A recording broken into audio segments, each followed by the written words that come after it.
교회가 성장하고 교회가 커지다 보니까 오늘 이 사도행전 6장에 일들이 시작된 겁니다. 처음에는 다 은혜로 덮을 만한 일들이었지만 이게 사람들이 더 많아지다 보니까 거기에 질서가 필요한 거고 또 거기에 더 많은 배려들이 있어야 된다라고 이야기하고 있는 거죠.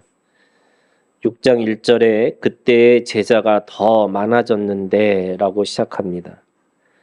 성경학자들은 이 예루살렘의 교회가 한 2만 명에서 2만 5천 명 정도 되지 않았을까. 그러다 보니까 그 안에서 다툼이 생기게 된 거죠. 헬라파 유대인들이 자기의 과부들이 매일의 구제에 빠짐으로 히브리파 사람을 원망했다 이렇게 얘기하고 있습니다. 그 당시에 이 히브리파에 원래 있었던 사람들이 있었고 이 헬라파라고 하는 사람들은 디아스포라라고 해서 세계 곳곳에 흩어져 있었던 유대인들인데 말년에 어떻게 보면은 자기의 죽음의 자리가 예루살렘 성전 근처에서 살다가 죽는 것이다라고 생각했던 아마도 그런 사람들이 많이 있었을 것이다라고 추정하는 거예요. 그 사람들은 헬라어를 쓰는 거죠. 이 히브리파 사람들은 대부분 아마 아람어를 썼을 거라고 생각하는 거예요. 그러니까 언어도 달랐고 뭐 같은 유대인의 같은 혈족을 갖고 있었지만 삶의 방식은 굉장히 다를 수 있을 겁니다. 왜냐하면 다른 문화를 이미 경험해 본 사람들은 더 개방적일 수도 있고요.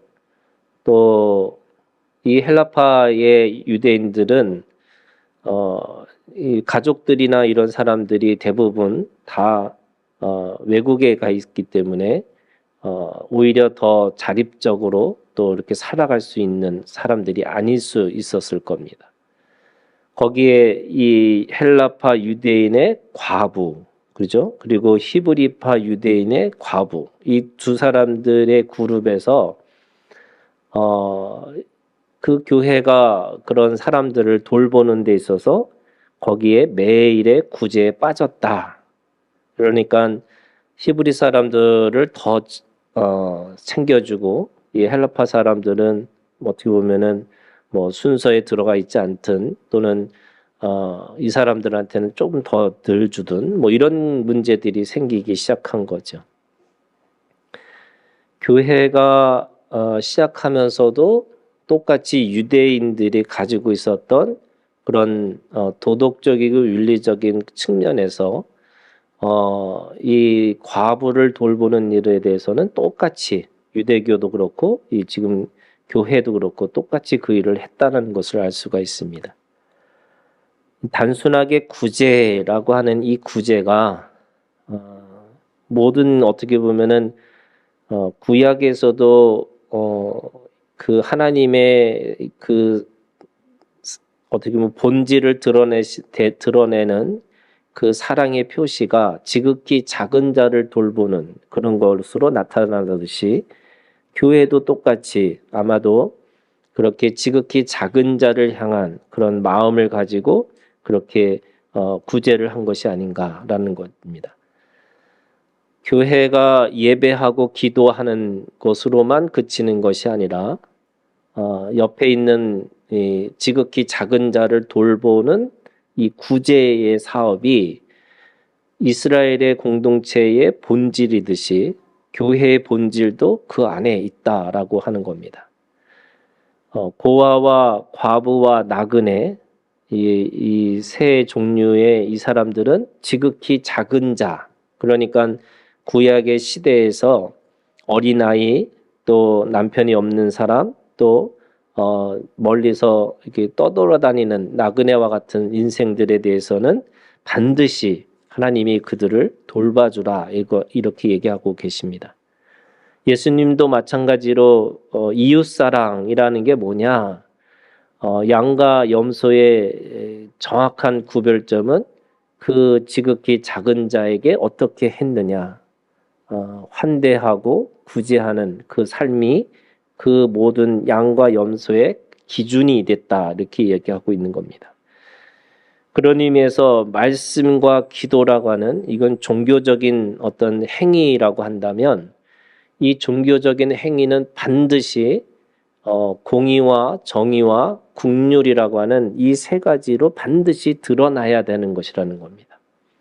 우리가 믿음이 좋다라는 말은 동시에 그 사람은 환대할 수 있고 또 누군가에게는 친절하고 특별히 지극히 작은 자에 대한 돌보심이 그들의 마음속에 있다라고 하는 겁니다.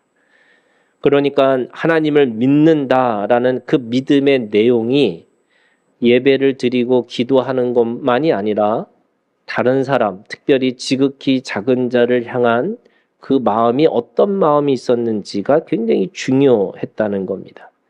그래서 이것은 하느냐 마느냐가 아니라 이것은 신앙의 본질이라고 할 수가 있습니다. 우리가 믿음이라고 하는 것이 그 믿음의 행위로 반드시 드러나야 되는 거죠. 내가 구원받았으면 구원의 열매가 반드시 있어야 되는 거죠. 보이지 않는 하나님을 믿는다라는 것이 결국에는 보이는 형제에게 어떻게 대하고 어떤 태도를 가지고 있느냐가 굉장히 중요하다는 겁니다. 그런 의미에서 믿음으로 구원받는 이 구원의 역사가 단순하게 믿는다라는 뜻으로 끝나는 게 아니라 거기에 마지막은 야고보서에 있는 말씀처럼 그 믿음의 행위로 드러나야 된다라고 말씀하고 있는 거죠. 시편 68편 5절에 있는 말씀에 보면 이렇게 말씀하고 있습니다. 그의 거룩한 처소에 계신 하나님은 고아의 아버지시며 과부의 재판장이시라. 하나님이 고독한 자들은 가족과 함께 살게 하시며 갇힌 자들은 이끌어내서 형통하게 하시니라. 고아와 과부와 나그네를 향한 하나님의 마음은 바로 고아의 아버지가 되셨고 과부의 재판장이 되셨고 고독한 자의 가족이 되셨다, 이렇게 말씀하고 있는 겁니다. 우리가 보이지 않는 하나님을 어떻게 경험하느냐? 사람들은 그것이 그냥 단순하게 내가 하나님을 믿는다라는 게 아니라 누구의 아버지가 되고 누구의 재판장이 되고 누구에게 가족이 되어지는 것, 이것이 우리의 신앙의 본질이라고 얘기하는 겁니다. 야고보서 1장 27절에 있는 말씀에 보면 하나님 앞에서 정결하고 더러움이 없는 경건은 곧 고아와 과부를 그 환난 중에 돌보고 또 자기를 지켜 세속에 물들지 아니하는 그것이니라.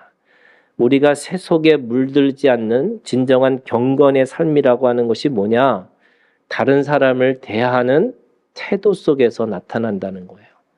그것이 내가 경건하다, 내가 하나님 앞에 거룩하다라는 말은 그 사람의 관계 안에서 결정되어지는데 특별히 고아와 과부를 또 환난 가운데 있는 사람들을 대하는 태도 속에 있다라고 이야기하고 있습니다. 한국 교회가 왜 사람들에게 욕먹느냐? 여러분, 옛날에 구약에서 고아와 과부와 나그네라는 그 개념은 오늘 우리 가운데 고난당하는 사람, 또 어려움 가운데 있는 사람들을 향한 우리의 마음이 어떤 마음이 있느냐, 거기에 달려 있는데 대부분의 사람들이 심판자가 되는 거죠. 그 심판자가 뭐냐면 누군가를 정죄하는 것으로 그렇게, 그리고 그 사람보다 내가 낫다라고 하는 바리새인의 기도처럼 자신의 정결과 자신의 거룩함을 지키기 위해서 그 사람들과 관계하지 않는 것으로 우리가 똑같이 그렇게 보여준다는 겁니다. 그런 의미에서 여러분, 거룩함은 고아와 과부를 돌보는 것이다 라는 말인 것처럼 그 최고에 가지고 있는 우리의 사랑이 뭐냐면 긍휼의 마음을 가지고 있다는 겁니다. 그래서 구약에서 가장 중요한 하나님의 속성은 긍휼과 공의와 정의라고 하는 이 바로 하나님의 나라는 그 생명을 향한 마음과 그 생명을 통해서 하나님이 주시는 공동체를 통해서 하나님의 그 복을 나눌 수 있는 그것이 바로 우리가 가지고 있는 믿음의 본질이라고 이야기하고 있는 겁니다. 그런 의미에서 교회가 점점점 성장하고 성숙해지는 면일수록 지금 뭐가 문제가 되고 있냐면 이 구제 사역, 이것도 하나님 앞에서 사역이에요. 그래서 이 구제 사역을 어떻게 할 것인가가 문제가 되는 거죠. 근데 그 구제라는 거를 원어로 가니까 이것이 디아코니아라고 하는, 그래서 오늘 우리가 읽은 6장 1절부터 7절 사이에 디아코니아라고 하는 말의 뜻이 세 가지로 나타납니다. 첫 번째는 6장 1절에 구제라고 하는 것이 있습니다. 빌립보서 2장 5절에서 8절에 너희 안에 이 마음을 품으라 곧 그리스도 예수의 마음이니 그런 근본 하나님의 본체시나 하나님과 동등됨을 차취할 것으로 여기지 아니하시고 오히려 자기를 비워 종의 형체를 가지사 사람들과 같이 되셨고 사람의 모양으로 나타나사 자기를 낮추시고 죽기까지 복종하셨으니 곧 십자가에 죽으심이라. 이 말은 무슨 말이냐면 디아코니아라고 하는 이 구제는 어떤 것이 있냐면 내가 뭔가를 많이 가져서 다른 사람에게 나눠줄 수 있는 이것이 구제가, 세상의 구제는 자기의 가지고 있는 걸 통해서 무엇인가 주는 것이 구제라고 하는데 오히려 성경에서 말하는 구제는 자기 비움이고 겸손이고 죽기까지 복종하는 그 마음의 태도를 이야기하고 있다는 겁니다. 그래서 구제라는 것은 내가 뭔가를 가져서 누군가를 도와준다라는 측면이 아니라 함께 살아내는, 그래서 공동체 안에 지극히 작은 자들을 들어오게 해서 그들과 함께 살아내는 것이 진정한 구제라고 이야기하고 있습니다. 두 번째, 이 구제라는 디아코니아가 2절에 있는 말씀에 보면 그것이 접대라고 하는 걸로 나타납니다. 이거는 디아코네인이라는 접대라는 이 말은 똑같이 디아코니아라고 하는 이 말 속에서 들어온 건데 이 접대라는 건 뭐냐면요. 먼지가 일어날 만큼 분주히 움직여서 누군가를 위해서 봉사하는 것. 특별히 이 식탁을 준비하는 사람들의 그런 섬김을 이야기를 하고 있습니다. 그러니까 누군가를 위해서 밥을 차려주는 그 행위를 바로 접대라고 이야기하는 겁니다. 이 접대라고 하는 이 디아코네인 속에서 뭐가 나오냐면 집사가 나와요. 디콘이라고 하는, 우리가 집사라고 부르는 그 직분이 사실은 식탁을 준비하는 사람, 먼지가 일어날 만큼 분주히 움직여서 누군가를 위해서 봉사할 수 있는 사람. 그래서 오늘 이 7사람을 뭐라고 말하냐면 사도행전 21장 8절에 이튿날 떠나 가이사랴에 이르러 7 집사 중에 하나인 전도사 빌립의 집에 들어가서 머무니라 라고 하는 것처럼 이 7사람이 누구냐면 디콘이라고 하는 집사들이었습니다. 그러니까 식탁을 위해서 준비하는, 그런 누군가를 위해서 접대하는 사람, 이런 거죠. 그러면서 동시에 이 사람들은 어떤 거냐면 4절에 있는 말씀에 이렇게 이 디아코니아라는 말씀이 또 하나 나오는데 우리는 오로지 기도하는 일과 말씀 사역에 힘쓰니라. 이 사역이라는 말도 똑같이 디아코니아라는 원어를 갖고 있습니다. 그러니까 단순하게 너는 일하는 사람, 그리고 뭔가 나는 고상하고 뭔가 대단한 일을 하는 사람, 이렇게 구별시키는 게 아니고요. 똑같이 그것이 뭐예요? 하나님의 일이라고 하는 디아코니아, 사역이라고 이야기하고 있다는 겁니다. 그러니까 오늘 12사도는 자기가 4절에 있는 말씀에 보면 기도하는 일과 말씀 사역에 힘쓰니라 라고 하고 어떤 사람에게는 구제 사역이라는 것을 주셨다는 거예요.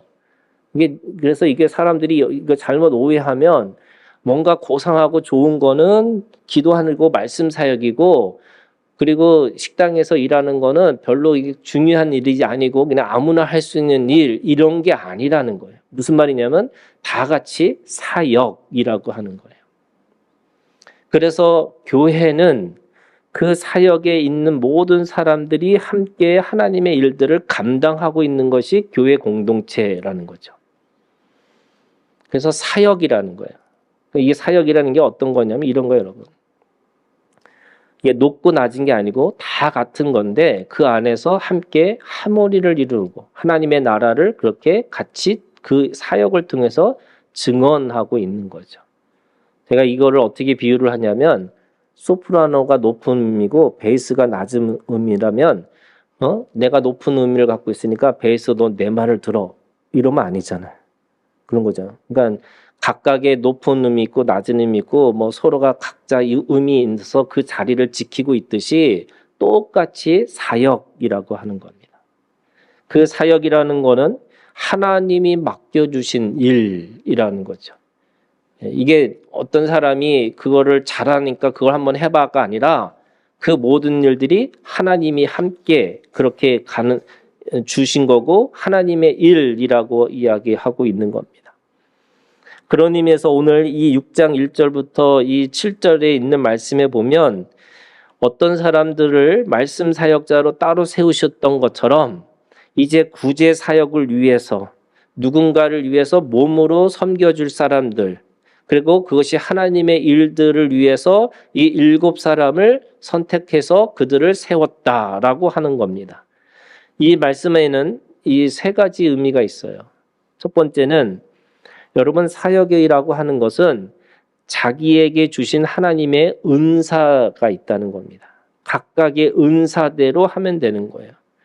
저는 목사로서 제가 가지고 있는 목사의 가장 중요한 사역이라는 게 뭐냐면 저는 말씀을 가르치는 사람이에요.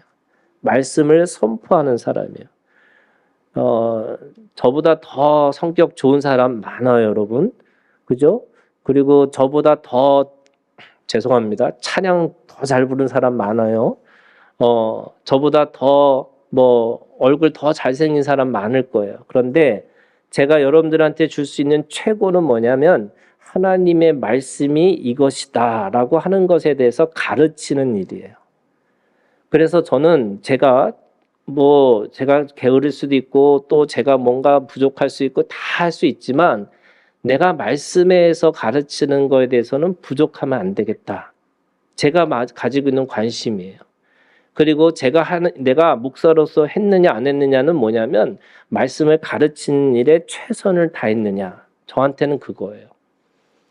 그런데 사람들은 가끔 그런 거잖아요. 슈퍼맨을 원하는 거잖아요. 아니면 메시아를 원하는 거예요. 모든 것을 다 할 수 있는 사람. 그런 사람은 없습니다. 하나님은 우리에게 주시는 최고의 그것이 뭐냐면요. 각각의 은사를 주셨고 두 번째가 뭐냐면 반드시 동역을 하라고 말씀하시는 거예요. 그래서 인품이 좋은 사람은 인품이 있는 대로 또 무엇인가 또 다른 은사를 갖고 있는 사람은 다른 은사를 가지고 그렇게 해서 뭐냐면 하나님의 교회라고 하는 또는 그리스도의 몸이라고 하는 이것을 함께 만들어 가라고 이야기하고 계시는 거예요. 그럴 때 우리는 서로의 은사자들에게 순복하는 거죠. 또 서로에게 함께 힘을 빌려서 함께 하나님의 나라 그리스도의 몸을 함께 세워져 가는 것이라고 말씀하고 있는 겁니다.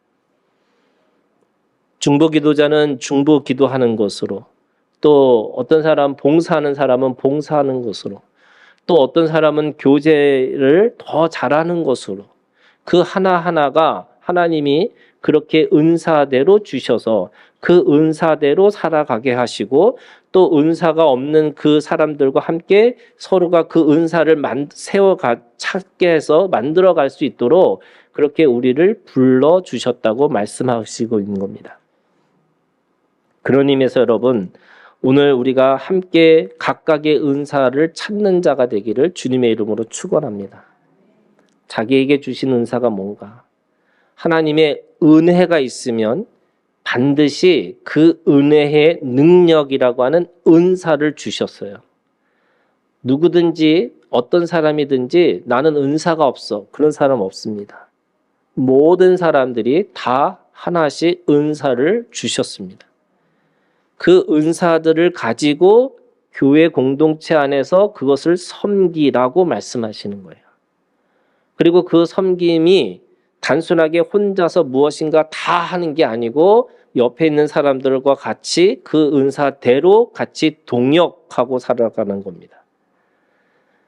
우리나라 제가 요즘에 2025년 속회 공과를 쓰고 있는데 그 속회 공과의 그 마지막이 뭐냐면요. 우리나라 1900년대에 우리나라의 초대 교회들, 그러니까 우리나라 역사 속의 교회들을 이렇게 보면서 거기에 맞는 그런 예화들을 찾아가면서 쓰는 거예요.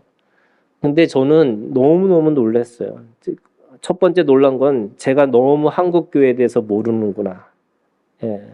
1990이 10년, 20년, 30년대의 역사 속에서 우리 교회의 어르신들이 어떻게 교회 생활을 했는지를 전혀 몰랐다는 거예요. 두 번째는 그 하나하나가 너무 감동적인 역사들입니다. 예를 들면 이런 거예요. 돈이 없기 때문에 내가 하나님 앞에 어떻게 이 돈이 없는데 어떻게 할까?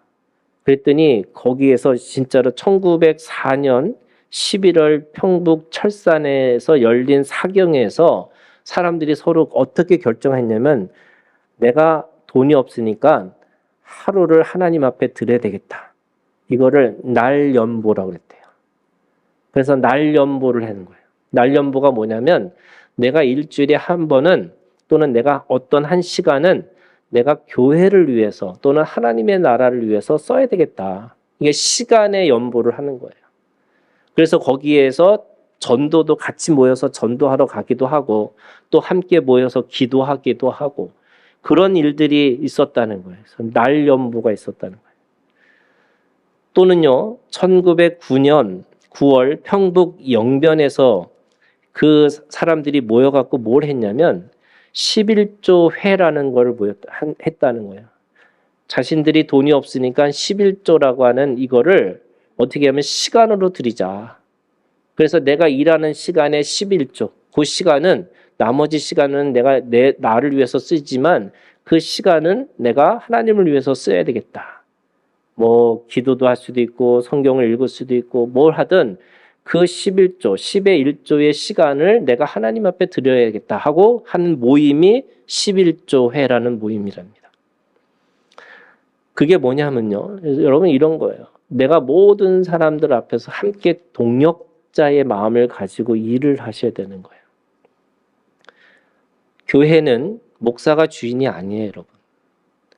또 동시에 여러분 한 사람 한 사람이 또 주인이 아니면서 동시에 주인이에요.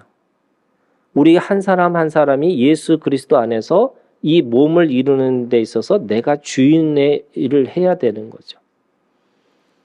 한번 와서 교회 와서 왔다가 그냥 구경꾼처럼 왔다 가는 게 아니고요. 여러분 이곳에서 하나님의 일을 감당할 수 있도록 우리를 불러주셨어요. 그리고 하나님이 각각의 사람들에게 능력을 주셨어요. 그 능력은 생명의 능력일 수도 있고 또 어떤 사람에게는 아주 특별한 능력을 주셨어요. 그걸 가지고 하나님 앞에 그 동역을 하라고 말씀하고 있습니다.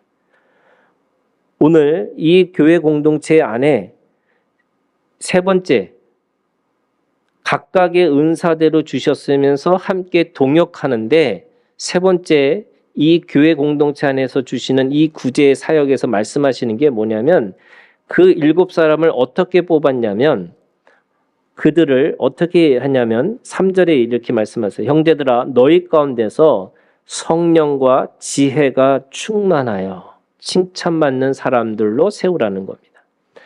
여러분 이 성령과 지혜라는 말씀이 어떤 의미가 있냐면 첫 번째가 자신의 힘으로 하는 사람이 아니라는 거예요. 그거는 성령의 능력을 따라서 한다는 거예요. 자신의 능력을 가지고 있으면 어떤 문제가 생기냐면 언젠가는요 폭발합니다. 왜 폭발하냐면 내가 이만큼 했는데 라는 거와 동시에 자신의 능력을 계속 하다 보면 어느 순간에 잘 되면 교만해지는 거고 잘 안 되면 절망하는 거예요. 왜? 자기가 주인이기 때문에 그런 거예요. 그래서 성령과 지혜라는 말은 뭐냐면 바로 자신의 힘으로 하지 않는 사람, 바로 하나님의 주신 은사대로 그 일을 감당하는 사람에게 그 일을 하나님의 일을 하라고 얘기하시는 거고요. 지혜라는 건 뭐냐? 여러분, 지혜라는 게 앞을 내다볼 수 있는 눈이잖아요. 지식은 과거의 정보의 어떤 거를 이해하는 거고, 명철은 그 과거의 지식을 내가 지금 쓰는 거를 명철이라고 하고, 그 명철을 가지고 앞을 내다보는 게 지혜라는 거예요. 근데 그 지혜라는 게 뭐냐면, 여러분 혼자서 하다가 지치고 힘들어서 나가 떨어지는 게 아니고 옆을 보는 거예요. 또 뒤를 보는 거예요. 그게 옆에 보고 뒤를 봐서 내가 이 일을 어떻게 감당해야지 내가 앞으로 갈 수 있을까라고 하는 그 지혜가 있어야 되는 거죠. 그래서 지혜라는 건 뭐냐면 여러 사람을 함께 같이 그 길을 걸어가기 위해서 옆에 있는 사람하고 발을 맞추는 거예요. 그게 지혜입니다. 그래서 내가 다 알지만 다 아는 것처럼 말하지 않는 거고요. 내가 그것에 대해서 이미 내가 다 그것을 보고 있지만 그럼에도 불구하고 그 보지 못하는 자와 같이 함께 그 길을 걸어갈 수 있다는 거예요. 그게 오늘 이 말씀 속에서 자신에게 주신 은사대로 함께 동역하면서 성령의 힘으로 그리고 지혜롭게 그 일을 감당하라고 우리에게 말씀하고 있습니다. 오늘 말씀의 제목이 우리가 이 일을 사역이에요. 그들에게 맡기고 위임하는 겁니다. 그 일을 하나님의 일을 맡기고 하나님의 일을 그렇게 감당하기 위해서는 위임하는 건데 오늘 여호수아 1장 1절부터 9절에 있는 말씀에 하나님이 모세에게 주신 일을 이제는 여호수아에게 주시고자 하는 이 말씀이 있었어요. 근데 오늘 이 말씀을 잘 읽어보시면 이 여호수아 1절부터 9절까지 계속 하나님이 말씀하시는 게 뭐냐면 강하고 담대하라는 거예요. 여러분 하나님의 말씀이 얼마나 강력하냐면 없는 것도 있게끔 하는 것이 하나님의 말씀이잖아요. 그런데 오늘 계속해서 여호수아에게 3번이나 말씀하세요. 강하고 담대하라고. 강하고 담대하라고. 왜 한 번이면 독할 말씀을 왜 강하고 담대하라고 그렇게 3번이나 말씀하셨을까라고 생각해 보면 1장 1절에 이렇게 얘기합니다. 여호와의 종 모세가 죽은 후에 여호와께서 모세의 수종자 눈의 아들 여호수아에게 말씀하여 이르시되 지금 여호수아에게는 2가지 자기의 핸디캡이 있었어요. 자기의 걸림돌이 있는 거예요. 뭐냐면 첫 번째는 모세의 수종자였어요. 하나님의 종은 누구예요? 모세예요. 자기는 모세를 쫓아가는 수종자일 뿐인 거예요. 그런데 갑자기 하나님이 자기에게 그 일을 감당하라고 하니까 내가 할 수 있을까? 내가 할 수 있을까? 내가 할 수 있을까라고 할 때마다 하나님이 강하고 담대하라고 얘기하시는 거죠. 너 할 수 있다고. 무슨 말이냐고. 할 수 있다고. 또 2번째는 눈의 아들이라는 거예요. 누구누구의 아들이라는 거예요. 여전히 자기는 누구누구의 그 권위 아래에서 있는 사람인데 내가 그 권위를 가지고 하나님의 일을 감당할 수 있을까? 그 2가지에 가지고 있는 걸림돌을 가지고 있을 때 하나님이 그 여호수아를 향해서 강하고 담대하라고 얘기하세요. 그 강하고 담대할 수 있는 그 3가지 약속을 주시는데 그게 5절에 있는 말씀이에요. 왜 네가 강하고 담대할 수 있는지에 대한 약속을 주셨어요. 첫 번째는요. 네 평생에 너를 능히 대적할 자가 없을 것이다. 아멘 여러분. 여러분 오늘 우리에게 주신 은사라는 게 뭐냐면요. 누구하고 비교할 수 없는 은사예요. 세상에 어떤 사람도 그 은사를 가질 수도 없고요. 그 가져도요. 똑같은 은사처럼 보이지만 달라요. 저는 모든 기도의 은사를 가진 사람이 똑같을 줄 알았어요. 근데 다르더라고요. 기도의 은사를 가진 사람들 중에도요, 어떤 사람은 조직적으로 행정가의 그런 기도의 은사를 갖고 있는 사람이 있어요. 어떤 사람은요, 병을 고치는 은사들이 있어요. 다르더라고요. 그러니까 뭐냐면 하나님이 각각의 자기에게만 고유하게 누구도 비교할 수 없는 자기만의 하나님의 은사를 주셨다는 거예요. 그게 뭐냐면 약속이에요. 너를 능히 대적할 자가 없을 것이다. 우리는 왜 하나님 안에서, 왜 그 공동체 안에서 왜 원망하고 서로에게 그렇게 시기하고 왜 분노하냐면 비교하다 보니까 거예요. 여기에 문제도 똑같아요, 여러분. 헬라파 유대인과 어떻게 보면 히브리파 이 유대인들이 왜 그 안에서 서로 원망하는 일들이 벌어졌을까라고 생각해 보면 그 안에서 그 조직을 하는 것으로 인해서 나타난 거지만 결과적으로 보면은 비교하는 거예요. 그래서 하나님이 말씀하시는 거예요. 이 여호수아에게도 네가 일을 할 건데 네가 누구누구의 수종자고 누구누구의 아들이지만 너를 능히 대적할 자가 없을 것이다. 이게 약속이에요, 여러분. 그래서 강하고 담대하라. 두 번째, 이 5절에 이렇게 얘기하고 있습니다. 내가 모세와 함께 있었던 것 같이 너와 함께 있을 것이다. 아멘. 하나님은 그 하나님의 능히 대적할 수밖에 없는 그런 능력을 주셨음에도 불구하고 또 뭐하냐면 영원히 나와 함께 하실 거라는 거예요. 그래서 어느 순간 무너진다고 하는 순간에도 나와 함께 하실 거고, 내가 잘 나갈 때도 함께 하실 거고, 내가 어떤 순간에 실패한다 할지라도 나와 함께 하실 거예요. 그래서 성령과 지혜의 이 사람들에게 칭찬받는 사람들의 특징이 뭐냐면, 여러분 실패했어요? 그 실패가 뭐예요? 내가 하나님의 일을 더 잘할 수 있도록 주시는 하나님의 통로구나라고 이해하고 해석하는 거예요. 어떤 사건을 만나서 내가 절망하고 나는 왜 나나 같은 사람은 왜 이럴 수밖에 없을까 이런 게 아니라는 거예요, 여러분. 왜? 하나님이 나와 함께 하신다니까요. 그래서 그 순간 속에서도 내가 내 속에서 내가 무너지는 게 아니라 하나님이 그 속에서 나한테 주신 이 사건을 왜 주셨을까라고 이해하게끔 만들어 주신다는 거예요. 그게 뭐예요? 함께 하신다는 거예요. 사람들은 잘 나갈 때는 하나님이 나와 함께 하시는 것 같고 내가 무너지고 내가 잘 안 되면 하나님이 떠나는 것처럼 생각됐는데 이 여호수아에게 말씀하시는 거예요. 너가 무너지고 어떤 순간에도 너 떠나지 않을 거야. 이렇게 말씀하세요. 그리고 세 번째예요. 그래서 항상 있을 건데 뭐라 그래요? 내가 너를 떠나지 아니하며 뭐라 그랬어요? 버리지 않겠다고. 버리지 않겠다고. 사람은 하나님을 버릴 수 있어요. 그런데 하나님은 우리를 절대 버리지 않겠다고 약속하셨어요.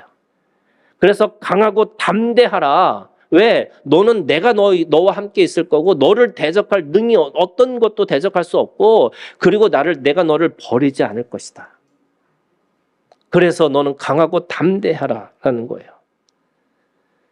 그래서 그 강하고 담대하게 살아가는 그 말씀을 그 약속을 갖고 있는 사람들에게는 어떤 게 있냐면요. 여러분 그 믿음이 있어요. 이 세 가지 믿음이에요. 오늘 우리가 하나님의 일을 감당할 때마다 내가 주님의 일을 할 때마다 그 말씀 사역이든 구제든 내가 어떤 것에 대해서 일을 할 때마다 하나님이 주신 것에 대한 내가 가지고 있는 믿음이 있는데 그것이 첫 번째 3절이에요, 여러분. 3절이 뭐냐면 이렇게 돼 있어요. 내가 모세에게 말한 바와 같이 너희 발바닥으로 밟는 곳은 모두 내가 너희에게 어떻게 했다고요? 어떻게 했다고요? 주었나니. 이게 무슨 말이에요, 여러분? 지금 아직 가나안 땅에 들어가지 않은 거예요. 네가 거기 가서 네가 밟아서 네가 거기서 전쟁해서 네가 차지하라는 거예요. 그런데 오늘 이 말씀이 뭐냐면 3절에 그 믿음이 있어요. 무슨 믿음이냐면 하나님이 주었다는 거예요. 이미 주셨어요. 이미 약속이 이루어진 거예요.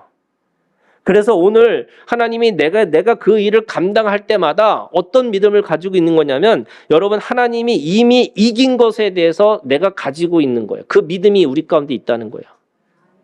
가나안 땅을 내가 가서 찾아야 되지만 하나님이 뭐라고 말씀하셨냐면 이미 주었다라는 거예요. 이미 주셨어요. 요한복음 16장 33절 너희가 환난을 당하나 담대하라 내가 세상을 이겼노라. 하나님이 이길 거가 아니라는 거예요. 이미 이겼다고 선포하고 계신 거예요. 그러면 오늘 내가 믿음이 뭐냐면 내가 이긴 자와 같이 살으라는 거예요. 그래서 실패했어요? 아니 이거 이겼어. 우리가 이긴 거야. 내가 조금 물러났어요? 아 이긴 거야. 이겼다고 믿는 거예요. 왜요? 하나님이 약속하셨기 때문에. 두 번째 믿음은 6절에 있는 말씀이에요. 강하고 담대하라. 너는 내가 그들의 조상에 맹세하여. 이게 뭐야? 약속 있잖아요. 아까 세 가지 약속하셨잖아요. 여러분 하나님의 약속은 신실하신 약속이고 충성스러운 약속이고 내가 하나님 앞에서 언약을 어긴다 할지라도 하나님은 그 언약을 신실하게 지키시는 분이라는 거예요. 그래서 하나님은 그 약속대로 하시겠다는 거예요. 그래서 오늘 우리가 가지고 있는 믿음이라는 게 뭐냐면 성실하고 충성스러운 하나님이 그 약속을 성취하셨어 라고 하는 믿음을 가지고 오늘 살아내는 거예요. 마지막으로 여러분 9절이에요. 내가 내게 명령한 것이 아니냐. 여러분 하나님이 가끔 우리한테는 여러분 인격적이시기 때문에 어떻게 보면 명령하지 않으세요. 할 수 있느냐라고 물으세요. 그런데 오늘 이걸 뭐라 그랬어요? 명령하셨어요. 뭐라고요? 강하고 담대하라고.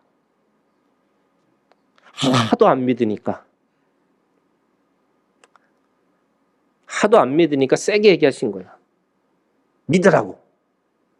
강하고 담대하라고.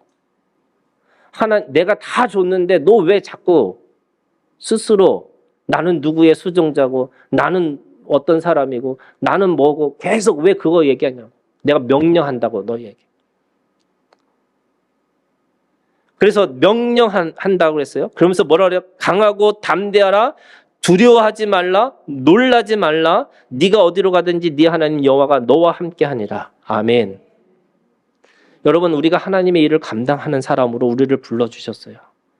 각각의 동역자를 불러주셨어요. 여러분 동역을 하기 위해서 여러분 뒤로 돌아보지 말고 내가 주님 앞에서 하나님이 주신 그것에 대해서 강하고 담대하게 그 가나안 땅, 하나님의 땅을 여러분 믿음으로 차지하시기를 주님의 이름으로 축원합니다. 기도하겠습니다.